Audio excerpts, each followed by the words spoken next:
Bon, ben, je vous propose qu'on commence sans Pascal, les absents ont toujours tort.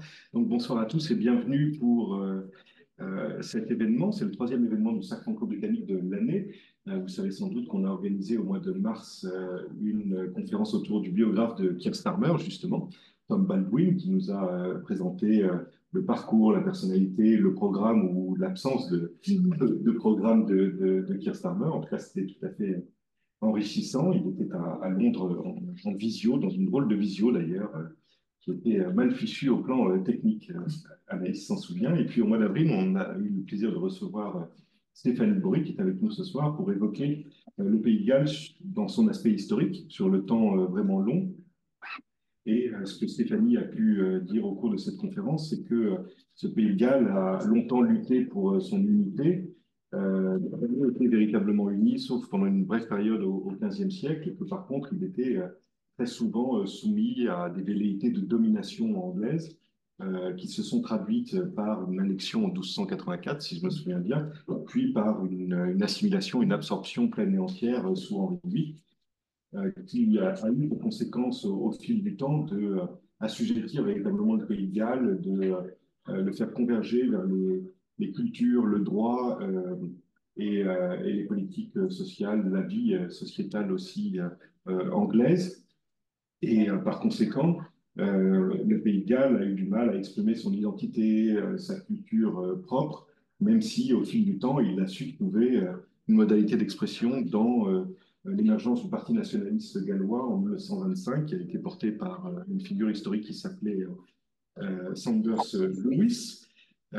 Et cette poussée nationaliste, finalement, a débouché sur la création d'une assemblée propre au Pays de Galles en 1998 dans le cadre de la politique de dévolution de Tony Blair, le nouveau Premier ministre britannique. Voilà pour la première conférence dont vous avez eu, je crois, le résumé fait par mes soins avec l'aide de Stéphanie. C'était un plaisir pour essayer d'assimiler encore mieux les choses. Et donc, ce soir, nous sommes dans le deuxième volet de la série de conférences de Stéphanie Bory, qui va se focaliser sur le nationalisme et l'identité, en partant du constat que l'identité galloise se manifeste dans ses versants culturels et civiques, mais qu'il y a aussi d'autres modalités d'expression de cette identité qu'il convient d'interroger.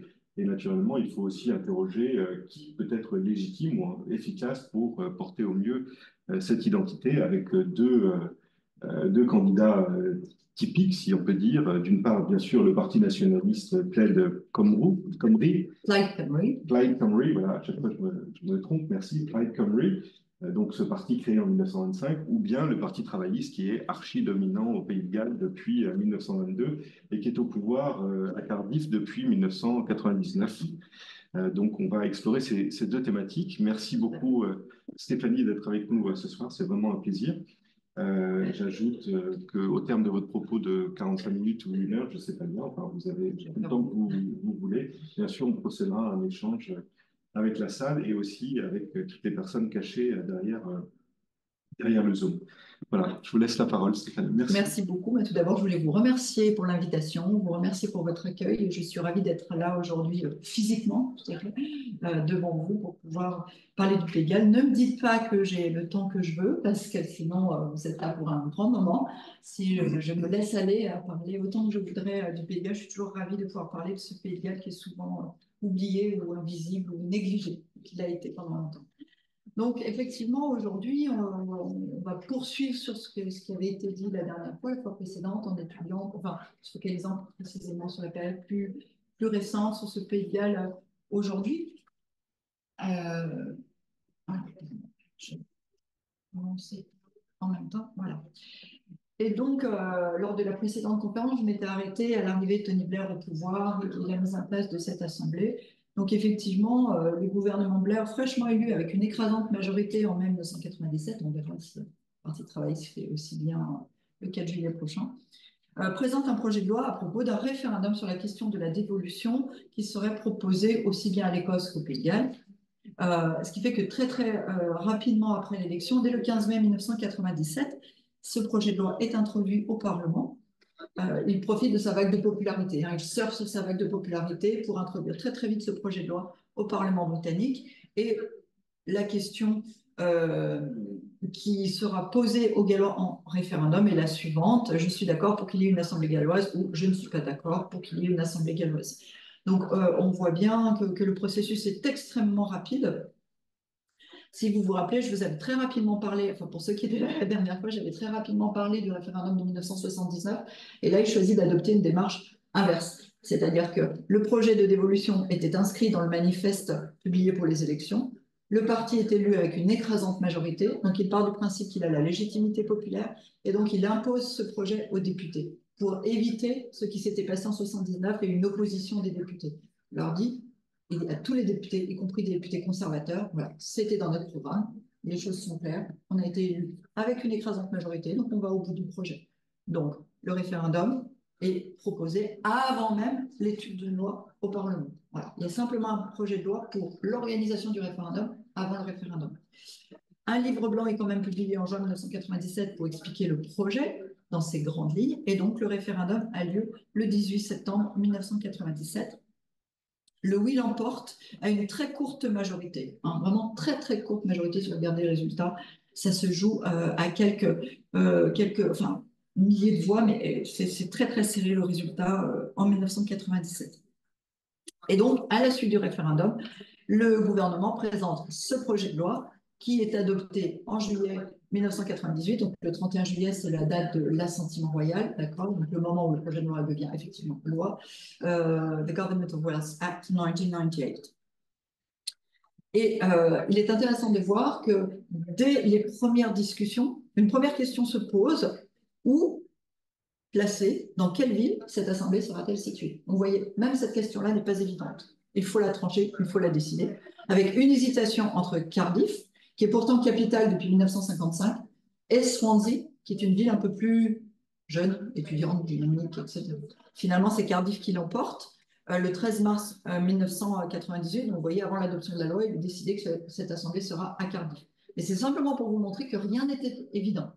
Alors que pour l'Écosse, la question ne s'est jamais posée de savoir où on allait mettre le Parlement, parce qu'en fait, en Écosse, il s'agissait, vous vous rappelez, de rouvrir un Parlement, enfin de remettre en fonctionnement un Parlement qui avait existé jusqu'en 1707, alors qu'au Pays de Galles, il n'y en avait jamais eu, sauf la petite parenthèse dont on a parlé tout à l'heure avec Mackinnon. Donc, le résultat, voilà, c'est que toutes les questions étaient à poser, tout était à construire et à faire. Alors, pour commencer, la dévolution au Pays de Galles, a process, not an event. Évolution, ça veut dire Pardon l'évolution de terme. Alors, la dévolution. Moi, je ne sais pas, c'est pour ça. Bonne question. En fait, au fur et à mesure, je pense que vous aurez compris, mais je vais vous donner la définition. La dévolution, c'est un transfert de pouvoir d'une entité supérieure à une entité inférieure, très schématiquement. C'est-à-dire que c'est un processus différent du fédéralisme. Il est très important de comprendre que la dévolution, c'est un processus du haut vers le bas. C'est l'instance supérieure qui accepte de déléguer une partie de ses pouvoirs à une instance inférieure, qui lui reste inférieure, qui est subordonnée. Alors que dans un système fédéral, ce que j'essaie d'expliquer à mes étudiants, je suis un petit peu schématique, je dis la dévolution, c'est comme ça, le fédéralisme, c'est comme ça. D'accord? Donc, c'est l'inverse.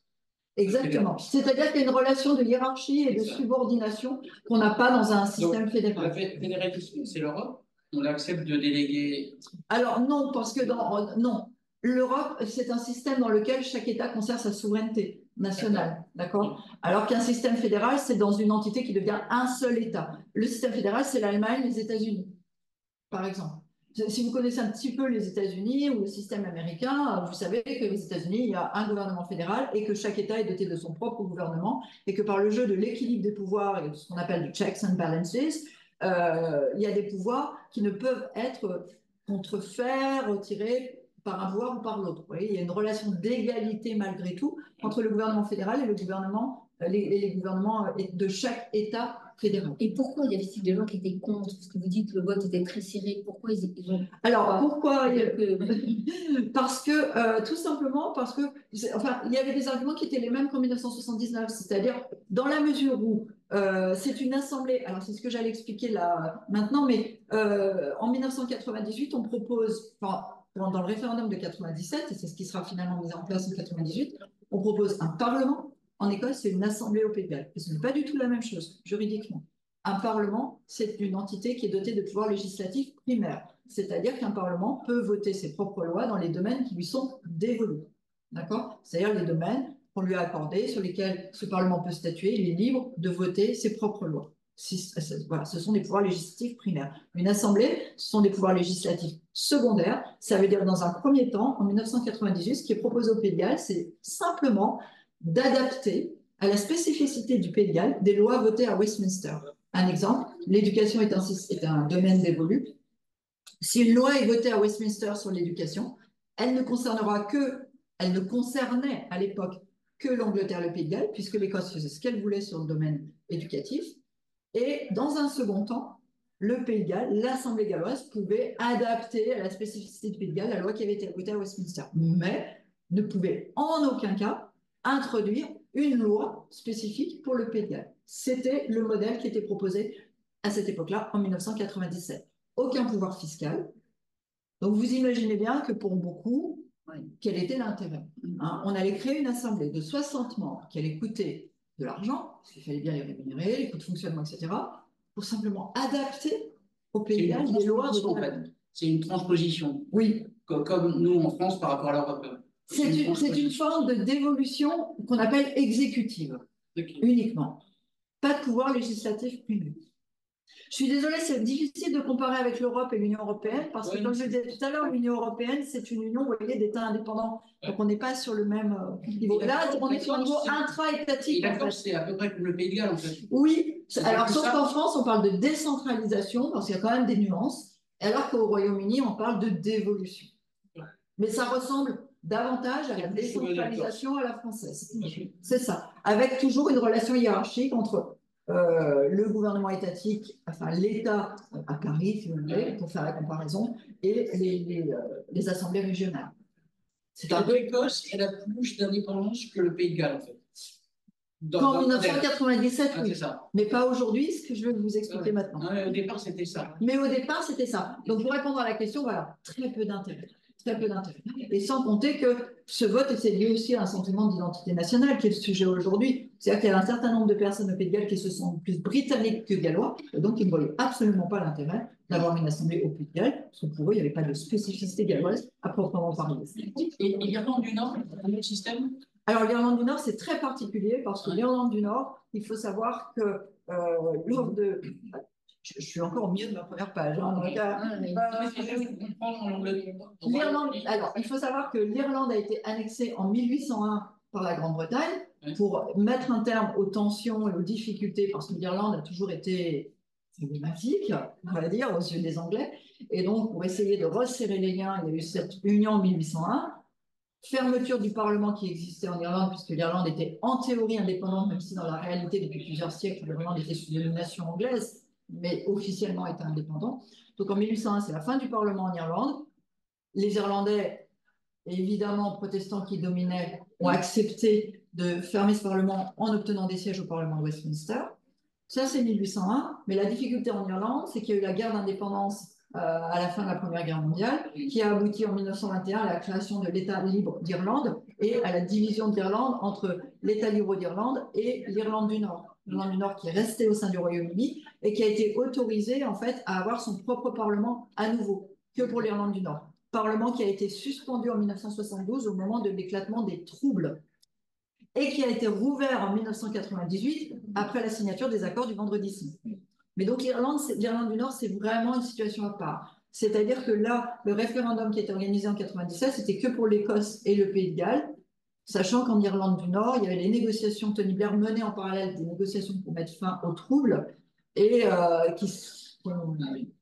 qui ont abouti à la signature des accords du Vendredi Saint, donc en 1998, et la réouverture du Parlement en Irlande du Nord, mais de façon très chaotique, avec de nombreuses suspensions. Donc, en fait, au Royaume-Uni, il y a 3 systèmes différents. Finalement, en fait, on a presque 4. En fait, il y a c'est un État qui est devenu un État multinational. Et donc, en fait, vous avez le gouvernement britannique pour l'ensemble du Royaume-Uni qui gère tout ce qui est défense, politique étrangère, économie, les grandes décisions économiques, etc. Et vous avez des gouvernements que moi je considère comme nationaux, mais que d'autres qualifieront de régionaux. Donc, vous avez le gouvernement au Pays de Galles, le gouvernement en Écosse, le gouvernement, du coup, également en Irlande du Nord. Et ces gouvernements-là, à chaque fois assortis d'une assemblée et d'un parlement, ces gouvernements-là peuvent prendre leurs propres décisions aujourd'hui, en 2024, dans un certain nombre de domaines comme l'éducation, la santé, le tourisme, la gestion de l'énergie, l'eau, etc. La police. Alors non, la police, pas en Angleterre, pas au Pays de Galles. Et en Écosse, oui. En Écosse, oui. C'est une des demandes, donc on fait tout dans le désordre, mais c'était une de la conclusion. Moi, je peux parler sans note, c'est pas un problème. La police, c'est une des demandes actuellement du gouvernement gallois. Ça avait été un engagement de Keir Starmer qui est revenu sur cet engagement et qui maintenant, ça date de la semaine dernière, dit qu'il est prêt à accorder la dévolution sur simplement la justice pour les jeunes, quelques éléments, mais pas la police. Ah oui. Ce qui est une demande. Alors, reprenons le process. Voilà, je pense que je vais répondre en fait à un certain nombre de questions. Donc, ce process, c'était simplement pour vous expliquer assez rapidement que le cadre juridique a énormément évolué pour le Pays de Galles depuis la première loi de 1998, puisque si à l'époque on a donné une assemblée avec des pouvoirs très limités, comme je viens de vous le dire, au Pays de Galles, contrairement à l'Écosse, et on parlait d'une dévolution asymétrique, aujourd'hui, 2024, le Pays de Galles, petit à petit, si je schématise, a rejoint l'Écosse, est arrivé au niveau de l'Écosse par le vote de plusieurs lois. Alors qu'en Écosse, le cadre constitutionnel de la dévolution a peu changé depuis 1998, ce qui n'est pas le cas du Pays de Galles, ce qui me semble très intéressant. Et donc, juste pour revenir sur le titre, c'est une citation en fait de Ron Davis qui était, je pensais que je l'avais mis, oui, elle est là, pardon, qui était à l'époque secrétaire d'État pour le Pays de Galles dans le gouvernement de Tony Blair. Donc, il avait expliqué que la dévolution, c'était un processus et non pas un événement unique ponctuel. Et je trouve cette citation particulièrement adaptée pour le Pays de Galles. Donc, en quelques mots, je vais vous présenter chaque loi qui a été votée et qui a permis d'élargir à chaque fois le cadre de la dévolution. Parce qu'en fait, il faut savoir que même si peu de Gallois avaient voté en faveur de cette dévolution, une fois qu'ils ont eu l'Assemblée, parce que finalement, le oui l'a emporté, on leur a donné leur Assemblée, très vite, ils se sont dit, c'est très, très décevant, cette Assemblée, en fait, elle ne peut rien faire, elle ne nous sert à rien. Donc, très vite, ils ont dit, maintenant qu'elle est là, il faut élargir ses pouvoirs. Donc, il faut absolument qu'on obtienne davantage de pouvoirs. Et très, très vite, il y a eu une demande perpétuelle pour élargir les pouvoirs de cette institution. Mais le cadre qui avait été mis en place en 1998, donc une Assemblée nationale pour le Pays de Galles. Déjà, le nom, c'est intéressant, on n'a pas l'adjectif gallois dans le nom. En anglais, c'est National Assembly for Wales. En Écosse, on ne s'est pas posé la question, c'était Scottish Parliament. Pourquoi Welsh? Pour ne pas faire peur à ceux qui ne parlaient pas gallois. C'était un argument aussi. Ouh là là, ils vont tous parler gallois dans cette assemblée.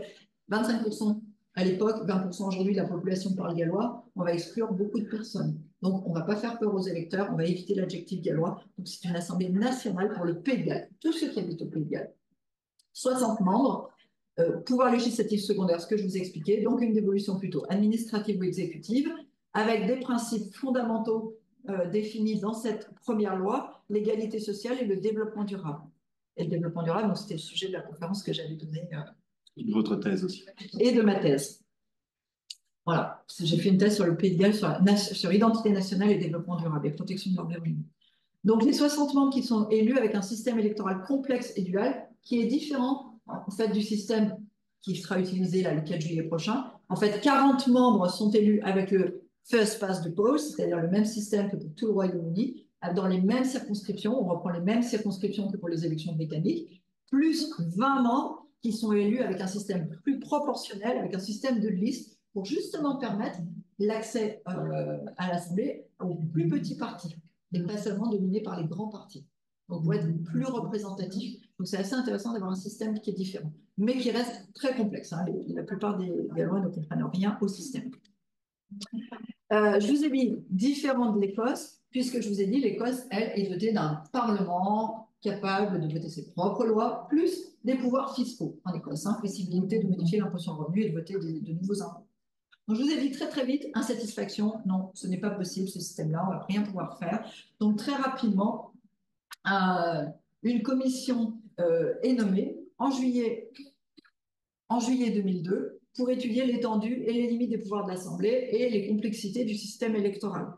Elle publie son rapport au printemps 2004 et effectivement, elle en convient, elle admet la complexité du cadre et surtout la confusion sur les prérogatives. C'est-à-dire que les Gallois compte tenu de ce système peu clair, ne comprennent pas qui fait quoi, pour simplifier. Qui décide, Londres ou Cardiff? Ce n'est jamais clair. Elle préconise 3 solutions: le statu quo, on ne change rien, guère satisfaisant, l'adoption d'une nouvelle forme exécutive de dévolution ou la transformation de l'Assemblée en assemblée législative, c'est-à-dire type Parlement. Et c'est cette dernière option qu'elle recommande pour rendre cette assemblée plus efficace. Elle encourage aussi à séparer les pouvoirs, c'est-à-dire que quand l'Assemblée est créée, il n'y a pas de séparation entre un pouvoir exécutif et un pouvoir législatif. On a une Assemblée, donc a priori, c'est un pouvoir législatif, mais secondaire, mais avec un gouvernement, sauf que le gouvernement est pris dans l'Assemblée et il n'est pas séparé. Donc, pour beaucoup d'électeurs, ce n'est pas clair, parce que quand on est habitué à un système politique classique, on a toujours une séparation entre le pouvoir exécutif et le pouvoir législatif. Là, c'est l'Assemblée qui est censée tout faire, avec quelques personnes qui feraient partie de l'exécutif, mais qui n'est pas officiellement qualifié de gouvernement. Vous imaginez, hein? Trop compliqué. L'adoption du modèle réservé, alors je ne vais peut-être pas rentrer dans tous les détails, mais c'est simplement que pour l'Écosse, dans la loi pour l'Écosse de 98, en annexe de la loi, il y a une petite liste avec ce qu'on appelle les domaines réservés. Ce qui est sur la liste est réservé, c'est-à-dire gardé par Londres. Tout ce qui n'est pas sur la liste, c'est pour l'Écosse. Vous voyez, c'est quand même une grande liberté pour l'Écosse. Pour le Pays de Galles, c'est le contraire. Il y a une liste, mais la liste, c'est ce qui est pour le Pays de Galles. Et tout ce qui n'est pas pour la liste, sur la liste, c'est pour Londres. Donc, vous voyez, la démarche est différente et beaucoup plus restrictive. Donc, la commission Richard préconise de passer sur le même modèle que l'Écosse, ce qu'on appelle du coup le modèle réservé. L'octroi de pouvoirs fiscaux comme l'Écosse et augmenter le nombre de membres, parce que si on donne plus de pouvoir à l'Assemblée, 60 membres, ce ne sera pas suffisant pour tout ce travail. Très rapidement, le gouvernement britannique admet que ce n'est pas, enfin très rapidement, que ce n'est pas un système tenable, et donc une nouvelle loi est votée, le Government of Wales Act en 2006, qui permet à l'Assemblée de voter des lois. Donc on se dit, chic, super, ça y est, cette Assemblée, elle est dotée d'un pouvoir législatif primaire. Mais en fait, je pense que vous avez compris à la conférence précédente que le gouvernement britannique, que le pouvoir britannique a tendance à infantiliser le Pays de Galles et le considérer comme un enfant, hein, comme un bébé, et qu'il n'est pas capable de prendre ses propres décisions. Donc, il est décidé de ne pas lui octroyer les mêmes pouvoirs qu'à l'Écosse, mais de lui permettre de légiférer sur certains domaines, mais au cas par cas. Donc, à chaque fois que l'Assemblée galloise veut introduire un projet de loi sur un sujet, elle doit demander l'autorisation à Westminster, qui lui donnera l'autorisation. Elle pourra adopter sa loi, mais que sur ce sujet-là. Si elle veut en prendre une autre sur un autre sujet, il faut à nouveau demander l'autorisation. Donc, vous imaginez la complexité du processus. Tout ça pour vous dire que finalement, avec ce système-là, très peu de lois ont été votées au Pays de Galles. C'était beaucoup trop long, c'était trop compliqué. Surtout qu'il fallait trouver un moment libre à Westminster pour que les députés puissent discuter de cette demande du Pays de Galles de voter une loi. Et donc, ils ne prenaient pas beaucoup le temps, ce qui fait que c'était très, très long pour avoir l'autorisation. Système très complexe des Assembly Branches. Et donc, Sir Amy John Sparry, qui était à l'époque, qui présidait à l'époque l'Assemblée galloise, a expliqué qu'on était dans un brouillard d'incompréhension avec ce nouveau système qui était encore plus compliqué que le précédent. Oui. Excusez-moi de la question précise. Vous connaissez dans quel domaine les demandes se sont exprimées, les demandes législatives? Oui, alors essentiellement, puisque comme Olivier le disait tout à l'heure, on a un gouvernement travailliste depuis 100 ans en fait au pays, enfin une domination travailliste du Parti travailliste au Pays de Galles et le Parti travailliste au pouvoir dans les institutions galloises depuis la création. Ce sont beaucoup de demandes dans le domaine de la santé, de l'éducation, pour des mesures d'égalité. À titre d'exemple, la volonté dans le domaine de la santé d'exempter les Gallois du ticket modérateur, vous voyez, d'introduire plus de gratuité dans le domaine de la santé, la gratuité du bus pour les retraités, là, une loi typiquement galloise. Pour l'éducation, la volonté d'avoir les frais de scolarité à l'université quasi gratuits pour les Gallois, à un moment où Tony Blair introduisait une hausse incroyable, exponentielle des frais de scolarité à l'université dans le reste du Royaume-Uni. L'Écosse et le Pays de Galles ont choisi de garder des frais de scolarité quasiment gratuits pour les Gallois ou les Écossais. Hein. Donc voilà, ce genre de demande. Le seul point véritablement intéressant à mes yeux dans cette loi, c'était, vous savez, les petites lignes, il faut toujours lire les petites lignes, la possibilité d'organiser un référendum pour obtenir les pleins pouvoirs législatifs et donc devenir réellement un parlement. Cette possibilité était donnée dans cette loi sans avoir à demander l'autorisation d'organiser un tel référendum. Et donc, ce référendum est organisé en mars 2011. C'est bien, on a l'ambiance avec la fête de Pennsylvanie. On aura deux pots. Ils m'ont invité déjà. Je pourrais venir avec moi. Donc, ce référendum est organisé en mars 2011. En fait, il faut savoir qu'à partir de 2007, on a un gouvernement de coalition au Pays de Galles entre les nationalistes et les travaillistes. Et donc, les nationalistes acceptent d'entrer en coalition à condition que ce référendum soit organisé avant la fin du mandat. C'est ce qui se passe en mars 2011. Donc, ce référendum, voulez-vous que l'Assemblée puisse désormais légiférer sur tous les sujets dans les 20 domaines pour lesquels elle est compétente? Et ces 20 domaines, c'est la fameuse liste dont je vous parlais, pour lesquels elle est compétente. Donc, c'est ce qu'on appelait d'un seul bloc. Et on a dit pour obtenir ce pouvoir d'un seul bloc et non plus au cas par cas. 63,5% de oui pour ce référendum. Donc, qui change déjà la donne. Mais évidemment, ce n'était encore pas suffisant pour beaucoup, car cette deuxième loi ne proposait pas en fait d'évolution pour les pouvoirs fiscaux. Et vous imaginez bien qu'une assemblée qui, à présent, était dotée de pouvoirs législatifs primaires dans tous les domaines qui lui étaient dévolus, mais sans aucune marge de manœuvre sur son porte-monnaie, ben, on reste un peu bloqué. Voilà, forcément, c'est compliqué. Et donc, il y a cette demande à nouveau pour une évolution. Et donc, le gouvernement gallois nomme une nouvelle commission. Alors, vous allez voir, c'est une loi, une commission, une loi, une commission. Hein, c'est comme ça que ça fonctionne à chaque fois. La commission Altham sur les pouvoirs fiscaux et financiers qui publie un premier rapport en juillet 2009 et qui critique la formule Barnett. Alors, vous allez me dire, qu'est-ce que la formule Barnett?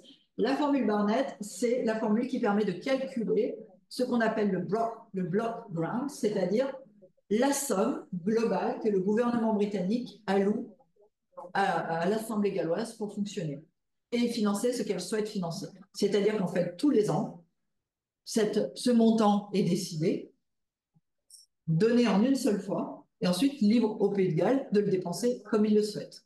Mais c'est un bloc. Et en fait, ce qui se passe, c'est qu'une formule est utilisée, cette somme dépend du nombre d'habitants. C'était la même chose pour l'Écosse. Ce qui est considéré comme particulièrement injuste par le Pays de Galles, dans la mesure où le Pays de Galles est beaucoup plus pauvre que l'Écosse et considère que faire simplement un ratio par habitant ne correspond pas à la réalité de la vie au Pays de Galles. L'Écosse étant beaucoup plus riche, on considère que l'Écosse est surdotée et que le Pays de Galles est sous-doté. Depuis, ce système a été amendé pour tenir compte du niveau de vie et du PIB. Mais à l'époque, voilà, c'était un seul bloc. Donc qui est critiqué. Le rapport final se prononce en faveur de l'octroi de pouvoirs fiscaux au Pays de Galles. Nouvelle loi. Cette nouvelle loi, donc c'est dans un premier temps, je vous ai dit que la commission précédente avait été nommée par le gouvernement gallois. Dans un premier temps, la réponse du gouvernement britannique, c'est de nommer une nouvelle commission, des fois que la commission galloise n'ait pas bien fait son travail. Nouvelle commission, ça permet aussi de gagner du temps. Donc c'est la commission Silk, cette fois nommée par le gouvernement britannique, qui publie un rapport en deux parties. Donc le premier en novembre 2011, vous avez le titre « Empowerment and Responsibility Financial Powers to Strengthen Wealth », 33 recommandations. Et c'est cette première partie du rapport qui permet l'adoption d'une nouvelle loi, Wealth Act 2014, donc en 2014, la dévolution de certains impôts, la possibilité de modifier le taux de l'impôt sur le revenu, donc comme en Écosse, le terme Welsh Government qui est officiellement reconnu, et un mandat de 5 ans. Je ne vais pas dans les détails, c'était 4 ans, c'est 5 ans, c'est simplement pour éviter qu'on ait en même temps des élections à l'échelle britannique et des élections à l'échelle galloise. Comme ça aurait pu arriver si on n'avait pas été sur le même modèle en décalé.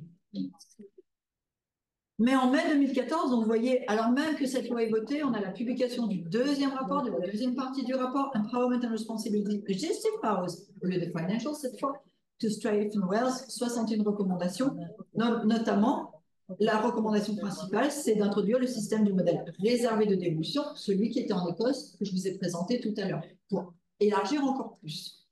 Et passer de 60 à 80 membres pour pouvoir tenir compte de tous ces nouveaux pouvoirs. Il faut aussi vous rappeler, enfin, vous redire qu'on était dans le contexte du référendum sur l'indépendance de l'Écosse qui a été organisé en septembre 2014. Donc, forcément, le gouvernement britannique était un peu plus enclin à accorder un certain nombre de choses. Alors, à l'Écosse pour que l'Écosse reste, et donc au Pays de Galles, parce que difficile de donner à l'un sans donner à l'autre. C'est au moins quelque chose. Donc, c'est la raison pour laquelle on a aussi obtenu un peu plus de choses. Et donc, nouvelle loi, Wales Act 2017, donc en janvier 2017, le système de modèle réservé est accordé au Pays de Galles, bon, avec plein de petites lignes et beaucoup d'exclusions, hein, parce que les fonctionnaires n'étaient pas prêts à renoncer à leurs prérogatives, ce qui a conduit à des réactions mitigées au Pays de Galles, et ce qui était considéré comme une forme de régression quelque part, en fait, cette nouvelle loi, du fait des nombreuses restrictions qui n'avaient pas été imposées à l'Écosse. Quand même une dernière différence. Et la toute dernière actualité que je vous ai rajoutée en bas, dernière évolution, le vote d'une loi en mai 2024 au Parlement gallois sur l'élargissement du nombre de membres à 96 et de nouvelles modalités électorales. Donc là, en fait, le Pays de Galles a le droit, s'est vu accorder le droit d'apporter ces modifications par Londres, et cette décision a été prise en mai 2024 à la suite de l'octroi de tous ces nouveaux pouvoirs, à la suite aussi d'un accord de coopération entre le Parti travailliste et le Parti nationaliste. Et ces changements seront mis en place lors des prochaines élections, d'accord, qui auront lieu en 2026. Mais ça a déjà été acté. Vous remarquez sur cette diapo que maintenant, je parle d'un Parlement gallois et non plus d'une assemblée. Compte tenu de tous les changements qui ont été mis en place, cette assemblée est officiellement devenue un Parlement, le Parlement gallois. Donc, voilà pour le petit rappel, on va dire, historique du processus et juridique. Et donc, évidemment, la mise en place de cette assemblée devenue aujourd'hui Parlement a permis de définir une nouvelle forme d'identité galloise, non plus fondée sur des éléments traditionnels comme la langue ou la religion, mais sur de nouveaux éléments beaucoup plus civiques, juridiques, constitutionnels. Alors, lors de la précédente conférence, je vous avais expliqué que la langue et la religion étaient des éléments importants, des piliers d'identité. Si vous vous rappelez, au XIXe siècle, j'en avais parlé. Et donc, évidemment, à la fin du XXe, début du XXIe siècle, on constate un recul de la langue et un recul de la religion au Pays de Galles. Donc, difficile de les considérer encore comme des piliers de la société galloise moderne. Quelques chiffres, le recensement de 1891 indiquait que 53,7% des Gallois ne parlaient que le gallois ou le gallois et l'anglais, alors que le recensement de 2011 montrait que 66% des Gallois se sentaient gallois. T'as raison, je vais te passer encore 20 minutes, puis je vais y aller. Juste, est-ce que, simplement, je me permets, est-ce que ceux qui sont en vision pourraient éventuellement couper leur micro parce qu'on vous entend parler? Je suis désolée, ça me déstabilise un peu, en fait. Merci. Donc, recensement en 2011 avec 66% des Gallois qui se sentaient gallois, même si 32% se déclaraient sans religion et moins de 20% par les Gallois. Vous voyez? Mais ça ne les empêchait pas de se sentir gallois. C'est intéressant de voir aussi que lors du 20e anniversaire de l'ouverture de l'Assemblée Parlement en octobre 2009, Peter Haig, qui était alors secrétaire d'État au Pays de Galles, a déclaré « Le Pays de Galles s'est transformé pour le meilleur, plus sûr de lui, plus vocal, plus démocratique. L'identité galloise s'épanouit comme jamais auparavant. » Donc très bien, il nous parle d'une identité galloise en plein épanouissement, mais fondée sur quels éléments, puisqu'on vient de voir que la langue et la religion n'étaient plus totalement d'actualité. Et cette citation de John Horseman, alors John Horseman, c'est un journaliste, un ancien journaliste qui est devenu membre de Plaid Cymru, du Parti nationaliste, et qui expliquait, en ce qui concerne la politique et l'identité galloise, le point de référence clé est désormais une institution civique autonome, englobant le Pays de Galles dans son ensemble. L'identité galloise ne doit plus être nationalisée au sein de la Grande-Bretagne. Elle ne doit pas non plus être ressentie d'abord comme une expérience intensément localisée, où la langue pèse d'un poids excessif. L'avènement de l'Assemblée nationale a ouvert un espace civique permettant pour la première fois l'émergence d'une véritable politique galloise. Je n'ai pas le temps aujourd'hui de vous faire tout un laïus sur les différents types de nationalisme et d'identité nationale, hein, c'est très théorique, mais il faut savoir qu'en général, on fait la différence entre une identité, un nationalisme plutôt culturel et un nationalisme plus civique, avec des gradations et tout. Et il me semble que depuis la mise en place de cette assemblée de Parlement, l'identité nationale et donc les formes de nationalisme ont évolué d'un nationalisme plutôt culturel et linguistique vers un nationalisme plus civique, grâce à ces institutions qui n'avaient quasiment jamais existé auparavant. Mais comme indiqué dans la citation, une véritable politique galloise, c'est moi qui l'ai mis en gras, hein, j'ai mis en gras pour pouvoir introduire la suite et vous dire, c'est très bien de parler d'une politique galloise, mais maintenant il fallait la définir et la mettre en place à partir d'une page blanche. Et c'est ce que les différents premiers ministres gallois, alors en anglais on dit First Minister, pour faire la différence avec le Prime Minister qui est britannique, mais en français c'est Premier ministre dans les deux cas. Pour le coup, c'est la même chose en Écosse. C'est la même chose en Écosse. On parle d'un First Minister en Écosse, d'un First Minister en Irlande du Nord et d'un First Minister au Pays de Galles, mais d'un Prime Minister pour l'ensemble du Royaume-Uni.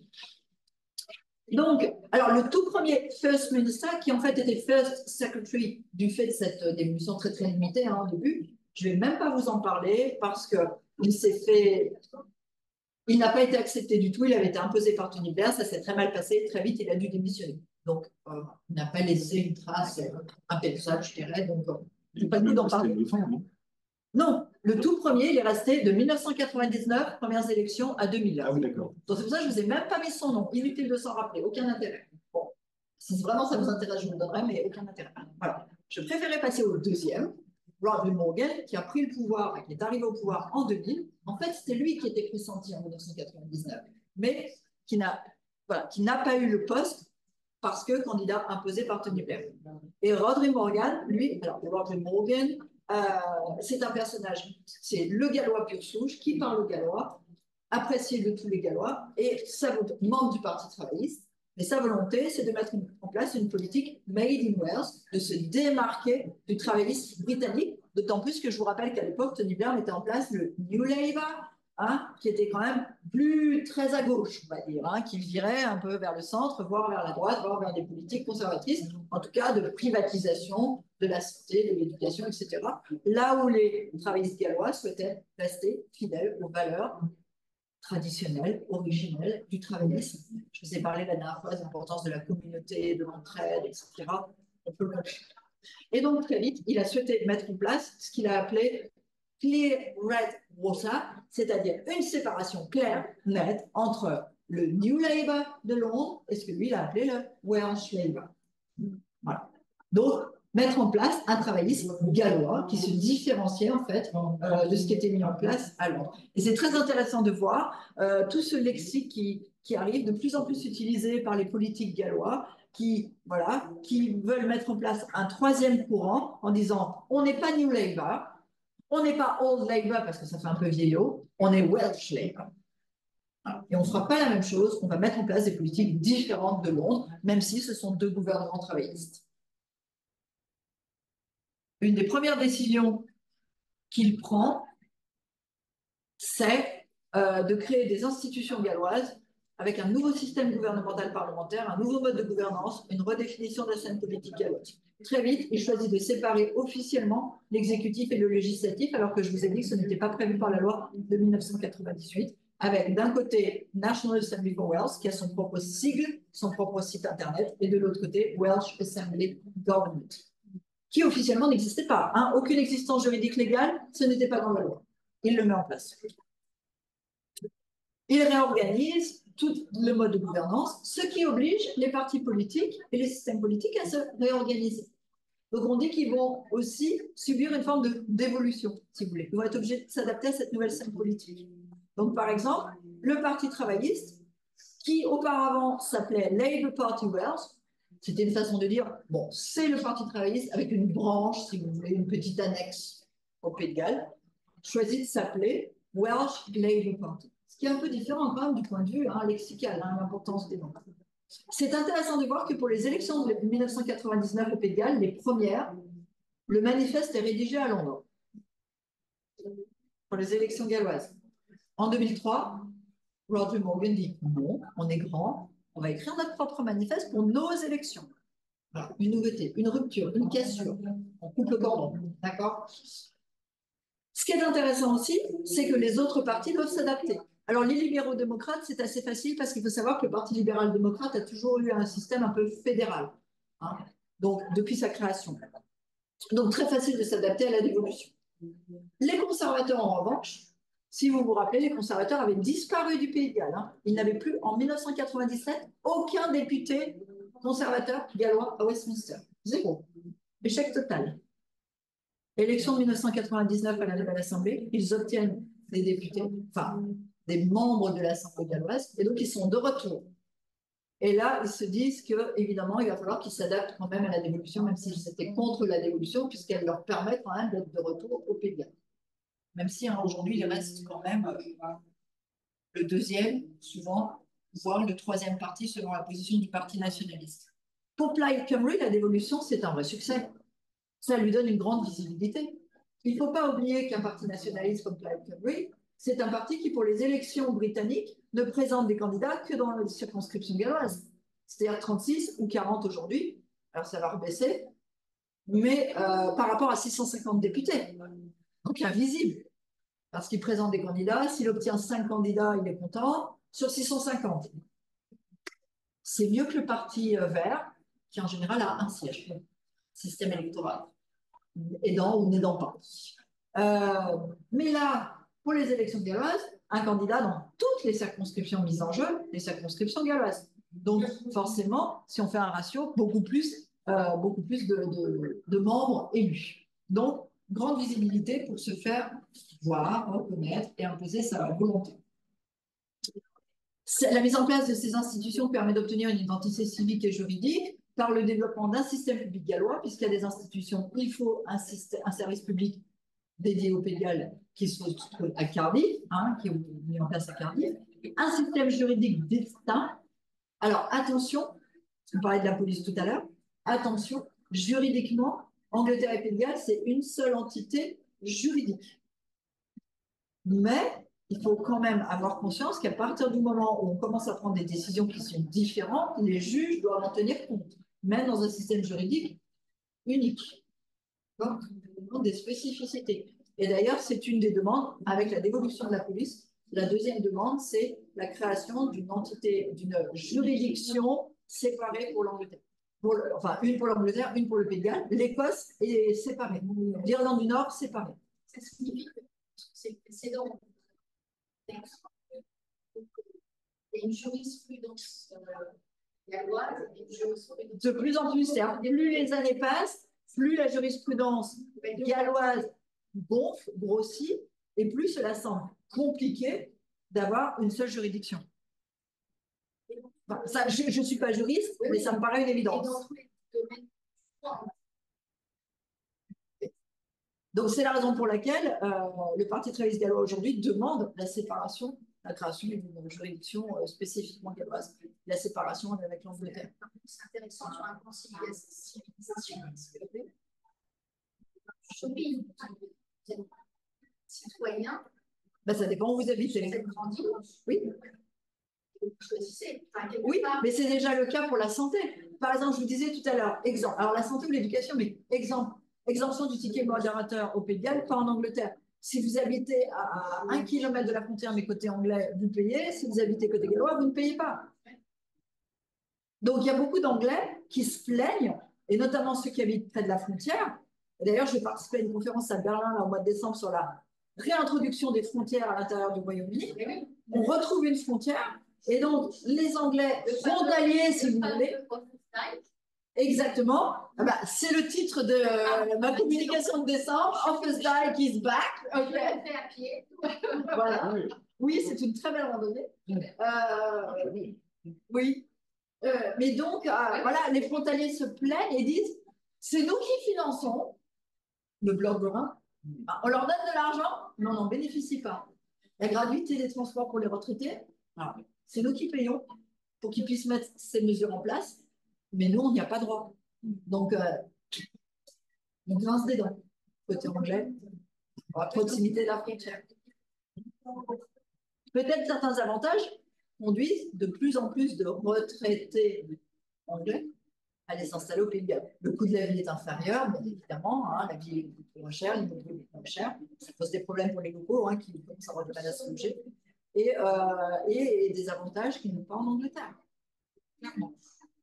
Mais avec leur retraite sur leur salaire anglais de l'époque, qui était meilleur.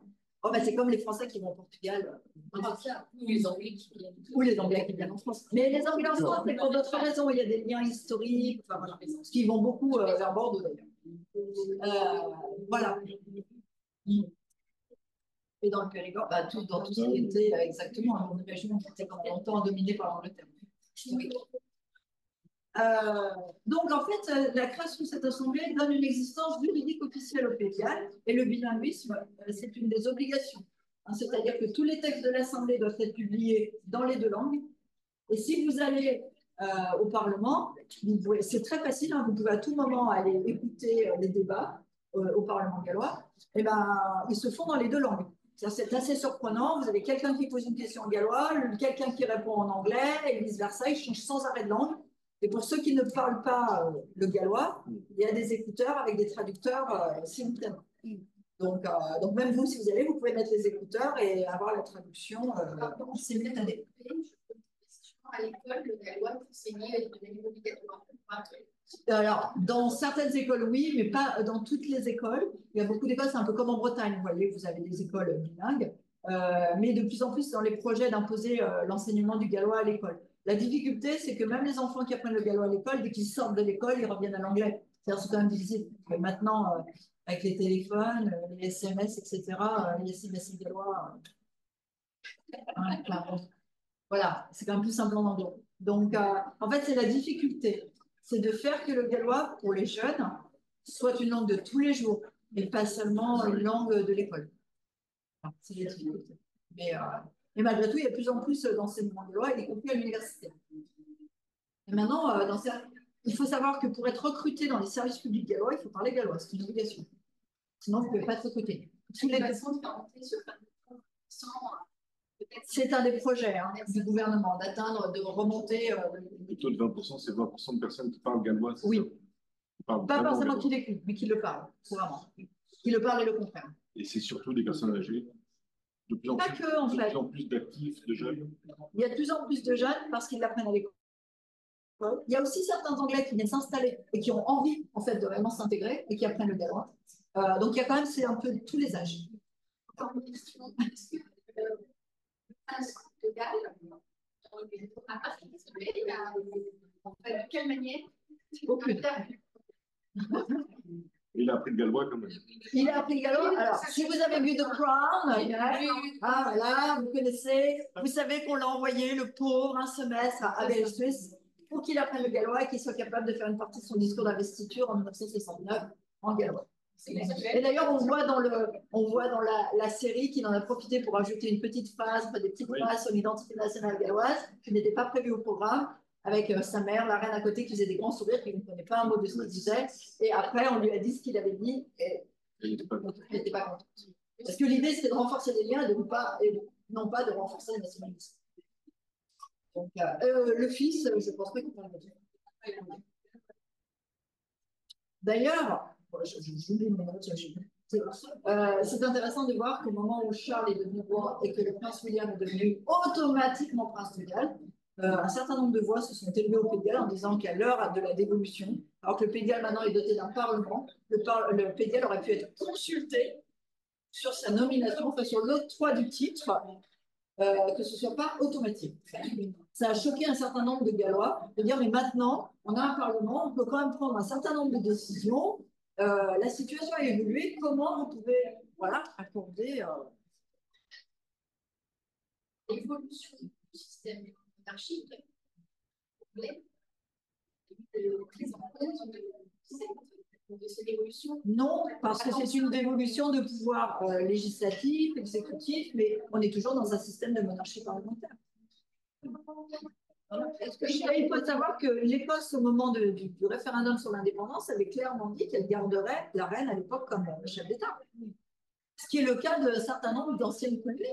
Il y a le roi aujourd'hui, il est chef d'État d'une quinzaine d'États indépendants, notamment de l'Australie, de la Nouvelle-Zélande, du Canada. c'est toujours le roi qui est chef d'État dans ces pays. C'est ça, bien sûr. Mais il y a quand même ce titre honorifique. Enfin, de chef d'État. Et d'ailleurs, quand la reine est décédée, l'Australie très vite a annoncé qu'elle allait réfléchir à une réforme pour devenir une république. Le Canada, Justin Trudeau avait dit qu'il espérait bien voir une telle évolution. Et même Jacinda Ardern, qui était à l'époque la première ministre néo-zélandaise, avait expliqué qu'elle espérait voir de son vivant la Nouvelle-Zélande devenir une république. Pour le coup, étaient des poids lourds par opposition aux petites îles qui auparavant avaient décidé parce que c'était des dominions dans l'Empire britannique, c'est-à-dire le nec plus ultra des colonies. Ben oui. Et non pas les colonies à l'africaine ou les Antilles. Voilà. Ça. Donc, ça, c'était pour Robin Morgan le premier. J'avance. Carwyn Jones, qui a pris la suite 2009-2018. Donc, lui, il a vraiment renforcé l'identité, spécificité civique et juridique. Et c'était intéressant de voir que, puisque le bilinguisme est obligatoire à l'Assemblée galloise, et même maintenant, on peut dire que l'identité, elle est fondée sur la langue et le droit. Hein, le gallois est redevenu une langue, pas seulement parlée à la maison, par ce qu'on avait dit, vous savez, au 19e siècle, la suppression, enfin, l'oppression de la langue, là, elle était redevenue langue officielle, puisque c'était une des deux langues des institutions galloises. Donc la langue, mais le droit lié au côté juridique. Je passe les citations. De toute façon, vous aurez le PowerPoint, hein, parce qu'on va aller plus vite. Et sous le mandat de Carwyn Jones, l'Assemblée, ce Parlement propose et vote deux lois environnementales majeures, puisque le développement durable, c'est un des principes clés de cette institution. En avril 2015, le Wellbeing of Future Generations Act, pour ancrer le développement durable comme principe d'organisation centrale dans toutes nos actions à travers le gouvernement et tous les organismes publics. Et en mars 2016, Environment Wealth Act, gestion durable des ressources naturelles et diminution de 80% des émissions de gaz à effet de serre d'ici 2050. Depuis, une mesure plus ambitieuse a été adoptée 100%. L'objectif aujourd'hui, c'est zéro net d'ici 2050, zéro émission de gaz à effet de serre au Pays de Galles. Donc, deux lois majeures que le Pays de Galles n'aurait pas pu prendre s'il n'avait pas obtenu ses pouvoirs législatifs primaires. Vous voyez, c'est après le référendum de 2011 que ces lois ont été votées.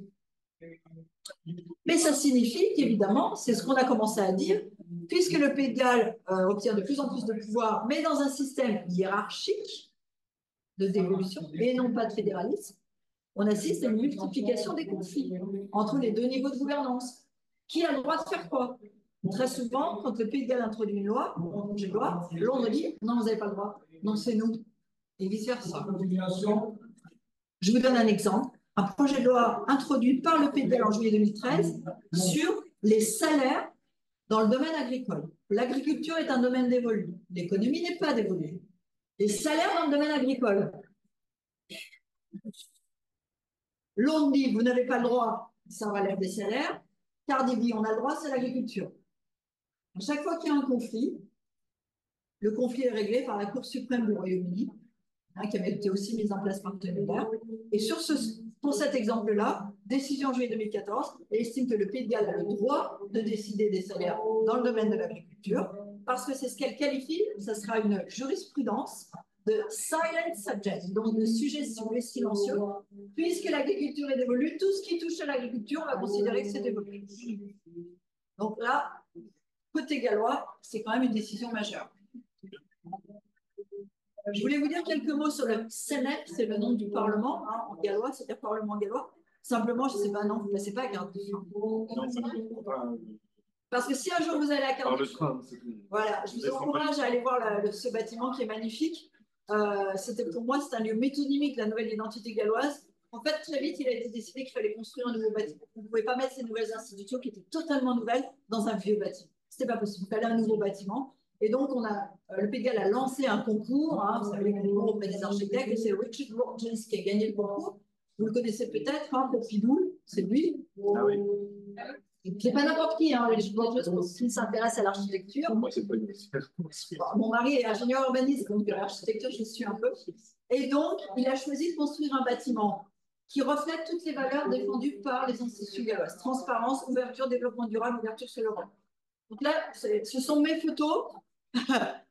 La première, c'est le bâtiment pris à l'extérieur. On pourrait croire qu'on est déjà dedans, mais non, on est à l'extérieur. Donc, vous voyez, entièrement vitré, en bois, local, ardoise, local, le sol, tout est en ardoise, c'est magnifique et tout transparent, une invitation à entrer. Et la deuxième photo, c'est une fois qu'on a passé ces vitres, donc vous voyez le sol en ardoise, et ce que vous voyez là, c'est la cheminée d'aération de la chambre elle-même, hein, ventilation naturelle, des etc. La chambre est en dessous. Et la chambre est en dessous. Alors là, c'est le petit lit quand même. Ah c'est oui. le paradoxe. Ouverte, mais une chambre en souterrain. Ah oui, oui. Sans fenêtre sur l'extérieur. Plus. C'est en raison de cette cheminée, en fait, qui est mise en sous-sol. Pour pouvoir ventiler. Et c'est ouvert en haut ou est-ce qu'il y a un mécanisme de pression atmosphérique qui empêcherait, par exemple, l'eau d'entrer? Oui, bien sûr, c'est très bien étudié. Mais en tout cas, quand vous êtes dans la chambre, non. Mais quand vous êtes dans la chambre, vous ne voyez pas du tout dehors. Il n'y a pas de vitre. Il y a le système de ventilation. Il n'y a pas de vitre. Ils se concentrent. Pardon? C'est pour qu'ils se concentrent. Oui, c'est ça. Ils ne sont pas détournés de leur tâche par ce qui se passe à l'extérieur. Donc, on peut dire que c'est une réussite, ce bâtiment. Le troisième, Mark Drakeford, 2018-2024. Alors, quand il a été choisi en 2018, personne ne le connaissait. Les gens disaient, ah, il n'est pas très fun hein, quand même. Vous voyez, avec ce petit costume, c'est un ancien enseignant. Donc, Tristunet, oh là là, il ne nous fait pas rêver. Mais au moment où la crise du Covid a éclaté, et qu'on a comparé les conférences de presse, je vous ai mis 2 photos, hein, Mark Drakeford, Boris Johnson. Alors là, on s'est dit, finalement, notre Premier ministre gallois, il est rassurant en fait. Il est peut-être un peu technocrate, hein, propre sur lui avec son petit costume. Mais c'est exactement ce dont on a besoin en période de crise. Et non pas d'un loufoque, voilà, avec ses cheveux en bataille, qui raconte n'importe quoi, qui plus est, et qui fait n'importe quoi. Donc voilà, vous imaginez le contraste saisissant. D'ailleurs, sondage en janvier 2022, 60% des personnes interrogées préféraient l'approche galloise qui avait été faite de la crise du Covid. 17% l'approche anglaise.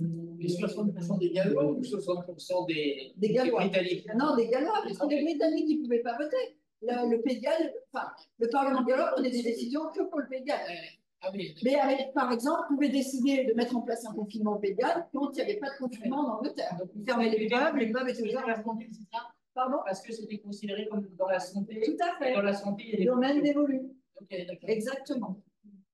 Et donc, il a gagné en crédibilité, en visibilité, et ça a été un des facteurs de sa réélection aux élections galloises de mai 2021, alors qu'on ne donnait pas cher de sa peau en 2018. Bon, voilà. Évidemment, ça lui a vraiment permis d'être visible. Alors, 2024, il vient de laisser sa place à Vaughan Gitting, qui est le nouveau First Minister. Je ne suis pas sûre qu'il reste très longtemps parce qu'il a plein de casseroles, il est déjà très, très décrié, il a déjà subi un vote de confiance, de non-confiance au Parlement gallois. Il est resté quand même. Je crains qu'il ne reste pas très longtemps.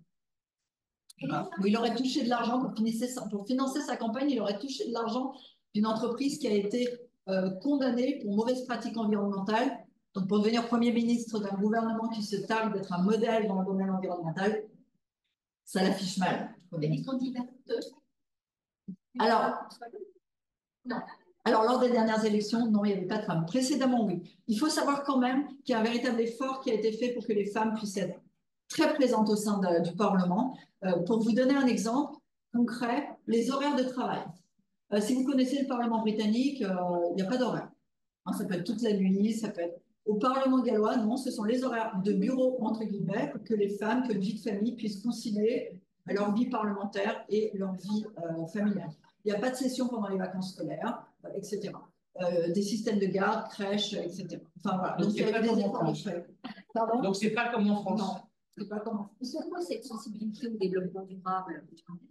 C'est ce que j'avais expliqué la dernière fois, en fait, cet attachement au paysage, la proximité avec la nature, et donc ce qui a conduit à l'inscription du principe de développement durable dans la loi de 1998 qui a fondé l'Assemblée.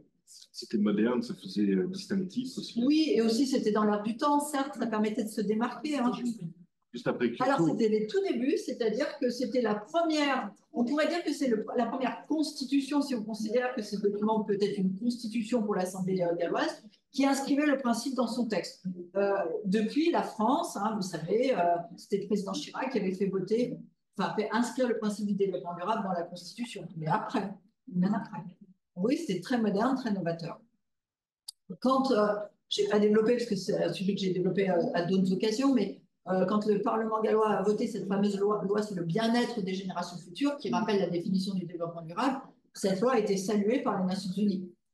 Et un des représentants des Nations Unies qui a expliqué à l'époque que le Pays de Galles devrait être un modèle pour le reste du monde.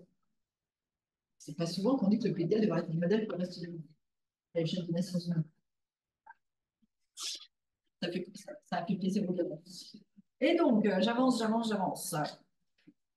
Du coup, je suis désolée, oui, il est déjà 7h35. Je continue. Pas de problème, Un petit peu, ça va. Le nationalisme au Pays de Galles, alors pas depuis 2024, en 2024, pardon, ou depuis 1998, comme le disait Olivier tout à l'heure, on peut se poser la question, du coup, compte tenu de la mise en place de ces institutions, compte tenu du fait que le Pays de Galles est dominé par le Parti travailliste depuis très longtemps, la question est qui porte la voix nationaliste? Qui peut se présenter comme le défenseur des intérêts gallois? C'est une question à se poser. La première réponse, ce serait les nationalistes, évidemment. Sauf que les nationalistes, ils n'ont jamais été au pouvoir. Donc, on s'interroge. C'est assez intéressant de voir que pour la dernière campagne aux élections galloises de 2021, les deux partis, le Parti travailliste gallois et Plaid Cymru, se présentaient comme le parti du Pays de Galles. Bah, le parti, pour moi, il n'y en a qu'un. Ils ne peuvent pas être deux. Il va falloir choisir, trancher. Je vous ai mis des citations, en fait, de leur manifeste publié à l'époque. Vous voyez, pour le Parti travailliste, aucun autre parti au Pays de Galles n'est en mesure de démontrer qu'on peut lui faire confiance pour faire ce qu'il faut pour tous les habitants du Pays de Galles. Plaid Cymru est un parti au service de tous les Gallois. Chacun comme le parti du Pays de Galles. Et alors, ça a conduit à s'interroger sur ce concept, en fait, de identity politics. Donc, cette politique identitaire liée au sentiment d'identité. Hein. C'est un concept théorique qui s'est développé ces dernières années. Et ces deux spécialistes de identity politics ont publié un ouvrage en 2018 dans lequel ils considèrent qu'il existe trois types de manifestes. Alors, je vous ai traduit en français les manifestes contrats, les manifestes publicitaires pour se vendre et les manifestes identitaires. Et évidemment, ils considèrent qu'au Pays de Galles, les partis et les deux principaux partis, Parti travailliste et nationaliste, publient des manifestes identitaires. Et c'est intéressant d'avoir cette citation, l'identité nationale occupe une place de plus en plus importante dans les manifestes écossais et gallois. Au Pays de Galles, la politique identitaire a été davantage mise en avant qu'en Écosse. C'est assez intéressant de voir que Welsh Identity, vous voyez, cette étiquette, s'étiqueter parti gallois, parti du Pays de Galles, c'est beaucoup plus mis en avant en Pays de Galles qu'en Écosse. Ce qui est intéressant. Les partis actuellement, il y a les travaillistes, Au Pays de Galles, les Welsh Labour, c'est Labour. oui, mais c'est Labour, mais Welsh. Okay. C'est pas pareil. Il y a les conservateurs qui sont. Ils sont Welsh Conservatives, ils ont été obligés de s'appeler Welsh Conservatives. Et il y a les libéraux démocrates qui sont Welsh. Oui, aussi, du fait de la Et il y a des démocratie. partis qui sont pas nationaux. Enfin, est-ce qu'il y a des partis qui sont purement régionaux? Plaid Cymru, c'est un parti purement régional. Il n'existe Il n'y a pas pas d'autres députés ailleurs. Ah ben non. Okay. Comme le SNP n'a pas de député en dehors de l'Écosse. Okay. Et vous avez aussi le parti écologiste, le Green Party of England and Wales. Mais là, il est. Lui, il est pas national. Comme les conservateurs, en fait, vous n'avez que les partis nationalistes qui sont régionaux. Okay. Tous les autres partis ont une existence britannique et une spécificité régionale. Donc SNP, ça s'appelle en Angleterre? Non, c'est le Scottish National Party. Et alors, ne me posez pas la question sur l'Irlande, la scène politique nord-irlandaise est extrêmement compliquée, avec que des partis différents des partis traditionnels. On va pas en parler. Et celui en Wales, il s'appelle? Plaid Cymru. Non, le parti purement gallois. Plaid Cymru. Ah, c'est ça, c'est son nom. Donc, ça se partage entre 4 partis, en gros, les députés. Au Pays de Galles. Oui. C'est ça, il n'y en a pas 45. Non. Majoritairement, c'est entre les travaillistes, Plaid Cymru, qui arrive deuxième ou troisième selon les scrutins, les conservateurs, un peu de Lib Dem, mais ils sont de moins en moins présents, ils sont un peu fait laminer depuis qu'ils ont accepté d'entrer en coalition en 2010 avec les conservateurs à l'échelle britannique. Ouais. Et puis parfois un vert.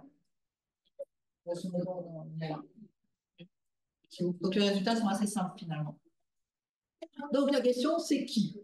Alors là, je vais vous présenter ce que moi je pense. Hein. Ce sont mes idées. Enfin, bon, le reste c'était mes idées aussi, mais là, c'est une étiquette, c'est moi qui l'ai mise, cette étiquette. Donc, il me semble qu'on pourrait considérer que Plaid Cymru, c'est un parti nationaliste, indépendantiste. Et ensuite, je voudrais vous dire que les travaillistes gallois, c'est un parti nationaliste, unioniste. Ça peut paraître contradictoire comme étiquette, mais c'est la façon dont ils souhaitent se présenter. Un parti nationaliste, unioniste. Et donc, finalement, tous deux peuvent se présenter comme le parti du Pays de Galles. La différence majeure entre les deux, c'est que Plaid Cymru souhaite l'indépendance, alors que les travaillistes, ils veulent rester dans l'Union. Et finalement, les deux proposent des politiques assez similaires, plutôt de gauche, politique sociale, et c'est la raison pour laquelle ils ont été capables de travailler ensemble à plusieurs reprises.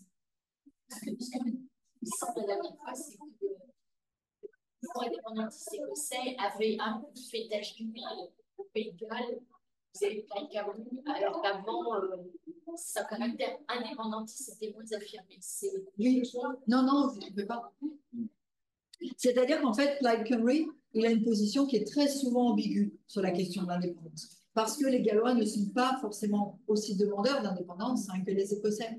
Donc, selon les responsables du parti et selon les époques, il a pu revendiquer une indépendance de façon très très claire et à d'autres moments la mettre en sourdine, si vous voulez, ne plus utiliser le mot, demander davantage de pouvoir, une dévolution élargie, sans parler d'indépendance pour ne pas faire peur aux électeurs.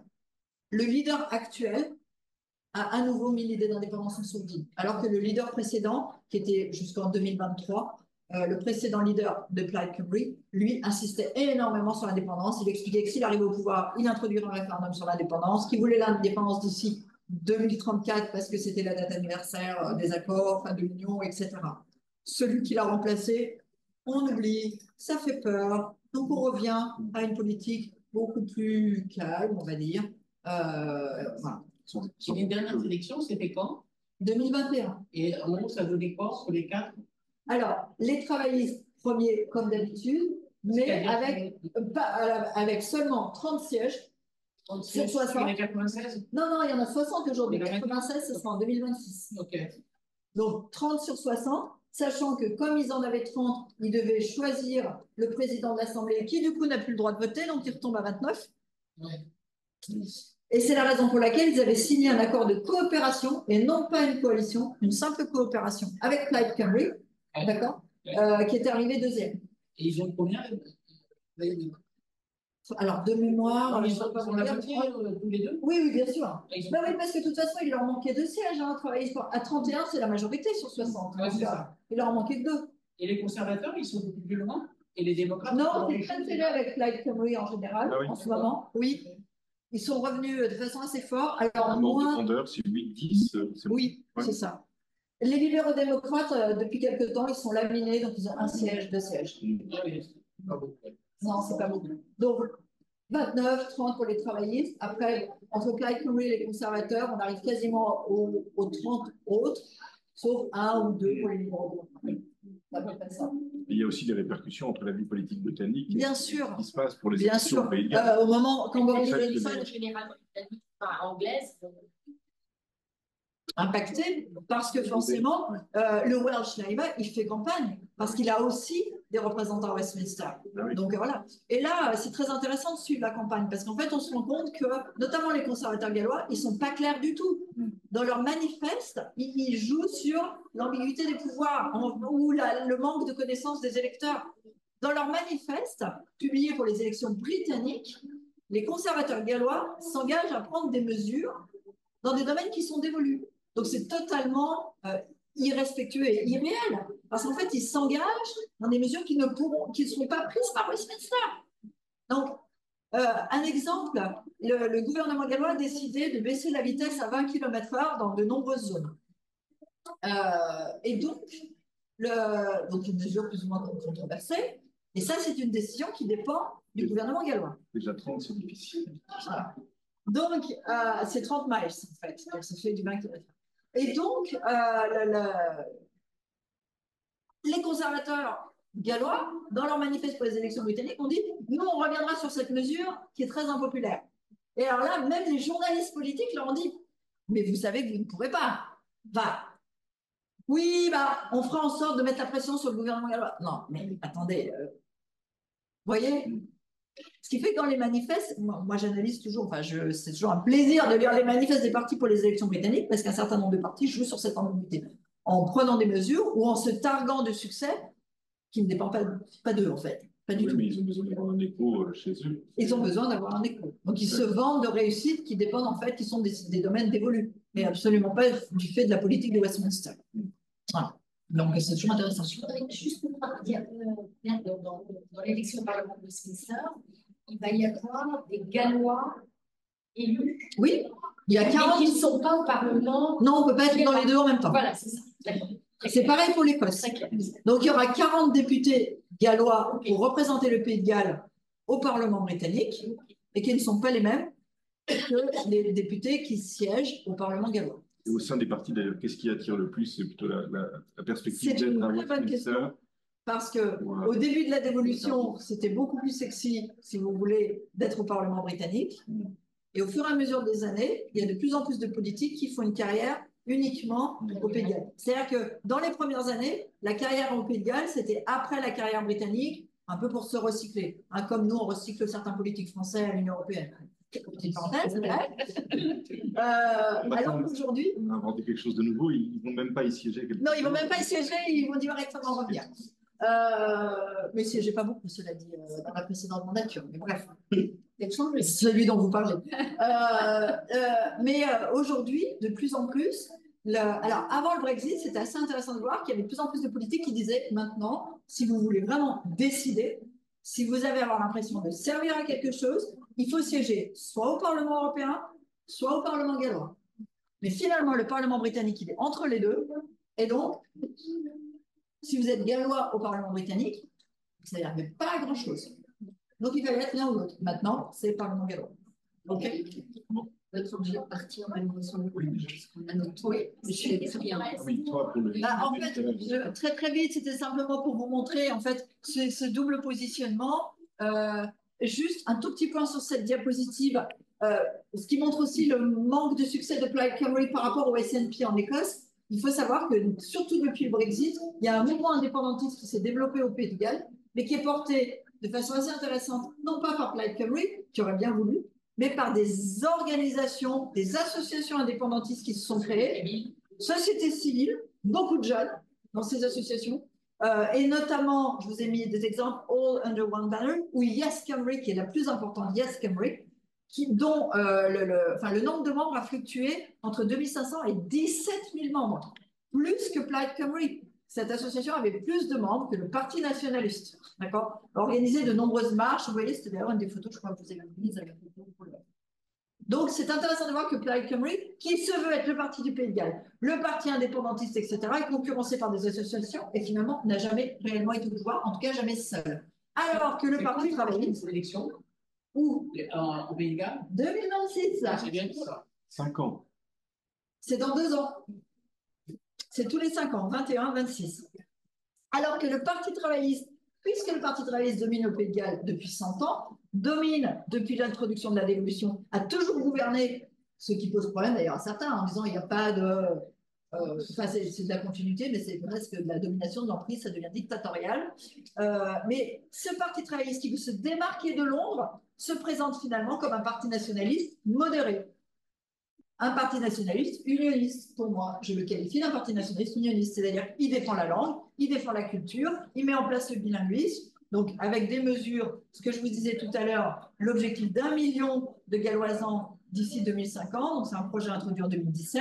Donc vous voyez ce positionnement avec cette étiquette très galloise et qui finalement rassure, plaît à de nombreux Gallois, ce qui peut expliquer les succès électoraux les uns après les autres, puisque finalement, on a le beurre et l'argent du beurre, si je puis me permettre. On a un parti qui défend les intérêts du Pays de Galles, qui prend des décisions galloises pour le Pays de Galles, tout en maintenant l'union. Donc, tout en défendant les intérêts gallois à Londres. Donc, finalement, c'est rassurant pour les Gallois qui sont pas majoritairement en faveur d'une indépendance. Ça leur permet d'avoir même cette dévolution, d'avoir un parti qui les défend, qui défend leurs intérêts, tout en restant au sein de l'union. À tel point que Roger Morgan, dont je vous ai parlé tout à l'heure, avait été qualifié de crypto-nationaliste. C'est quand même intéressant pour un travailliste crypto-nationaliste. Et lui, il répondait, je ne suis pas un évolutionniste instinctif, cela ne fait pas de moi un kryptonate, il doit y avoir un juste milieu comblé par la décentralisation, à mi-chemin entre l'unionisme et le nationalisme. Un nationalisme, unionisme, une troisième voie. Le 11 mars 2023, lors de la conférence du Parti travailliste gallois, Mark Drakeford expliquait « Ce matin, je souhaite à nouveau présenter des arguments convaincants qui, selon moi, sont valables en faveur du Royaume-Uni. » Donc, a priori, plutôt unioniste. Opposé à l'unionisme musclé qui était mené par Boris Johnson, qu'il avait comparé à Néron. Alors Néron, c'est une comparaison. Oui, je suis désolée, j'avais préparé le PowerPoint avant, mais il était le premier. Hein. Il disait que Boris Johnson, c'était comme Néron, voire pire que Néron, parce que Boris Johnson, il a essayé de mettre en place un unionisme qu'on a qualifié de musclé, recentralisation du pouvoir. Il a piétiné la dévolution, il n'a pas respecté le cadre juridique de la dévolution à maintes reprises. Voilà. Et donc, je voulais finir sur cette commission sur l'avenir du Royaume-Uni qui avait été nommée par Keir Starmer, présidée par Gordon Brown, ancien Premier ministre, travailliste, qui a publié son rapport en décembre 2022 et qui préconisait, pour maintenir l'Union, parce que c'était une commission sur l'avenir du Royaume-Uni, pour maintenir l'Union, qu'il fallait décentraliser encore plus les pouvoirs, encore plus de dévolution, peut-être un paradoxe, hein, pour sauver l'Union, encore plus de dévolution. C'était d'ailleurs la volonté de Tony Blair, hein, préserver l'Union en accordant des pouvoirs. Mais il est conservateur ou il est travailliste? Non, il est travailliste. Travailliste, Gordon Brown. Il a le vent en coupe d'ailleurs. Non, c'est un conservateur. Il a été Premier ministre, Gordon Brown, à la suite de Tony Blair, de 2007 à 2010. Donc lui, il a proposé, ce que je trouve très intéressant, de transformer la Chambre des Lords en une assemblée des régions et des nations. Ce qui, pour moi, serait presque un premier pas vers le fédéralisme, mais un peu l'américaine avec le Sénat. Vous savez qu'au Sénat aux États-Unis, il y a 2 membres pour chaque État, quelle que soit la taille de l'État. Donc, une assemblée des régions et des nations. Keir Starmer avait dit « Oui, ok, intéressant, on verra ». Voilà. Qu'est-ce qu'il dit maintenant? Alors, maintenant, il dit « On verra », qu'a priori, il ne veut pas donner plus de pouvoir, ou de quelques petites choses. Il ne veut pas vraiment revenir sur ce qui a été fixé, ce qui a été voté. Donc, la conclusion, aujourd'hui en 2024, on a ces 2 partis, un parti nationaliste indépendantiste, un parti nationaliste unioniste. Il semble qu'à chaque élection au Pays de Galles, le Parti travailliste est plus convaincant, mais il faut aussi rappeler le contexte, une crise des partis nationalistes écossais et gallois. Si vous avez suivi un peu l'actualité ces derniers mois, en Écosse, le SNP est en mauvaise posture, avec la démission de Nicola Sturgeon, qui était la figure de proue du parti en février 2023, sur son successeur, Humza Yousaf, fin avril 2024. Adam Price a démissionné en mai 2023 pour Plaid Cymru. Mais moi, j'aurais voulu finir là-dessus, et c'est l'avant-dernière diapo. Il me semble en conclusion que la question à se poser, c'est dans quelle mesure on a encore une identité britannique, dans quelle mesure on aura un nationalisme britannique. Parce que là, je vous ai parlé du nationalisme gallois, on a parlé du nationalisme écossais, le nationalisme anglais se développe de plus en plus, hein, les drapeaux anglais dans les stades, etc., de plus en plus, en ce moment, notamment.